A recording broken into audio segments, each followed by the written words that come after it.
What's happening? As y'all know, this month we are celebrating mental health. I shouldn't say celebrating, I should say recognizing mental health month. And you know, it's a lot of people out there struggling with mental illness and just mental health, period. With the way things are going right now, the way of the world, people losing jobs, just mental health is big, period. And people, I think, got more mental fatigue, a lot more so than anything. But I just share with y'all a little bit about my mental health journey. If you've been following me long enough, you already know I lost my mom and dad. And me and one of my friends, he lost his mom too as well, with a battle of cancer. My mom, it was an aneurysm. So, you know, we kind of had the conversation one day of, what do you think is the easiest, so to speak, way to lose a loved one? A short process or a long drawn out process? Watching them, you know, basically deteriorate right before your eyes. And I'm here to tell you, I actually had to go through both, but I'll get to that. With my mom, very sudden, just left choir rehearsal. You've been following me, you kind of heard the story before. As far as me, family knew, no major health issues. So I was down here in Dallas, where I'm at now. I live in Dallas, House of Blues. As soon as I got the call, my sister hit me up, said, "Hey, mom felt unresponsive." I broke. I literally broke right there. My wife was like, "What's wrong? Let's just get back from Louisiana. Let's just get back home and, you know, see what's wrong." You don't even know what's wrong. But my spirit told me my mom was gone. I already knew. I felt it. So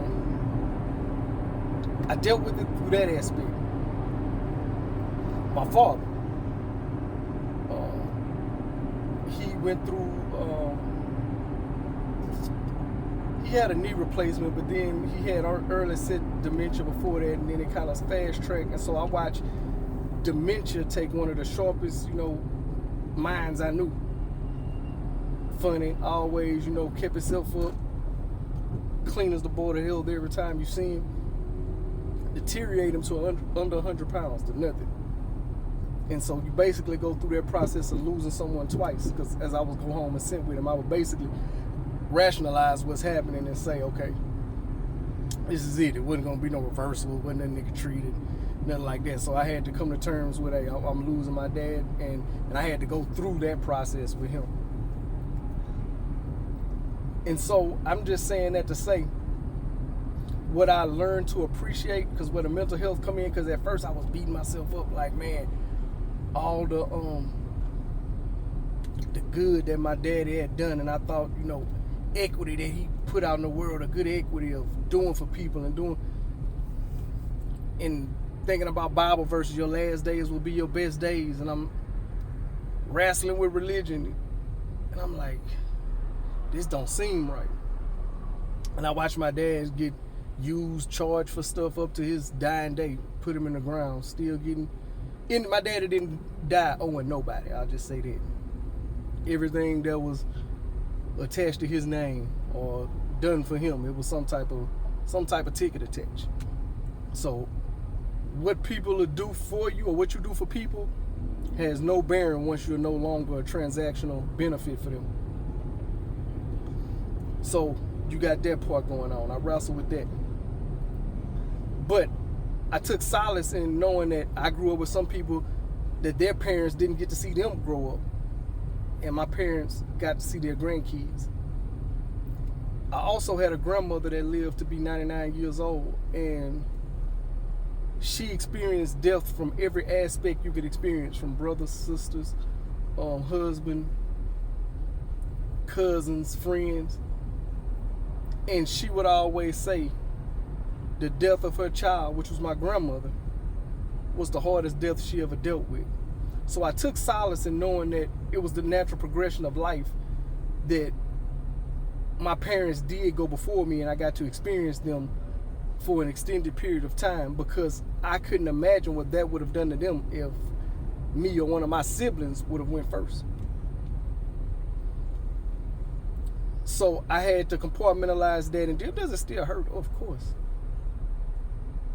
But you do have to come to grips and come to terms with everything that lives must die. So I had that. Then when it comes to health,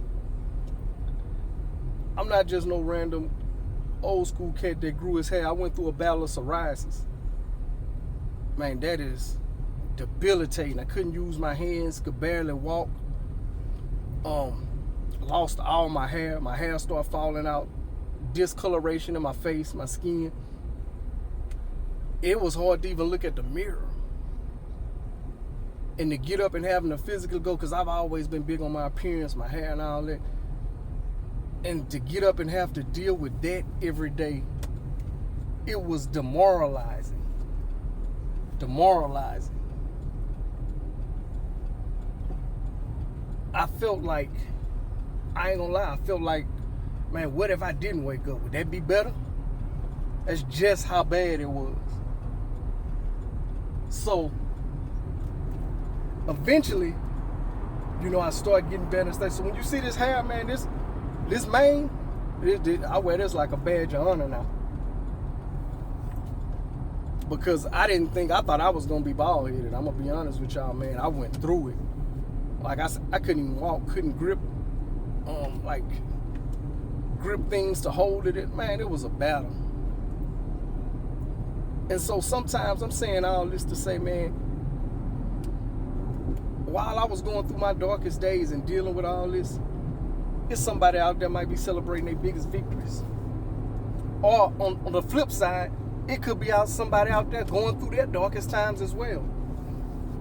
So a lot of times, when you saying mental health and I'm mentally drained and all that, like, other people are too. Other people are just as mentally drained, just as mentally fatigued, and they have their own set of problems. Your problems do not outweigh anybody else's. So at some point, you have to have mental toughness. And I'm glad my parents instilled that in me, and just that never forward attitude. You're going to go through peaks and valleys in life. Everything is not going to be peaches and cream. Your problems is not somebody else's to fix. Yeah, they got therapists. Yeah, they got all that. But at some point, you have to develop some mental toughness. Because if you don't develop mental toughness, this world will eat you alive and spit you out whole. So for those that have serious mental health issues, man, I pray that you can get through it. I pray that you can find some solace. And for those that are just mentally just fatigued, develop some mental toughness, man. Develop some mental toughness. You're going to have to, because these days that we're going through with the influx of technology and people losing jobs, and you don't know what's going to happen from one day to the next, you cannot just keep mental illness as a crutch, or you would truly be disabled. So protect your mental, man. Stay near and dear to what you love and cherish it. You never know how long you got on this earth. That's just my spiel on mental health, man. And I hope everybody going through it, man, y'all see some brighter days.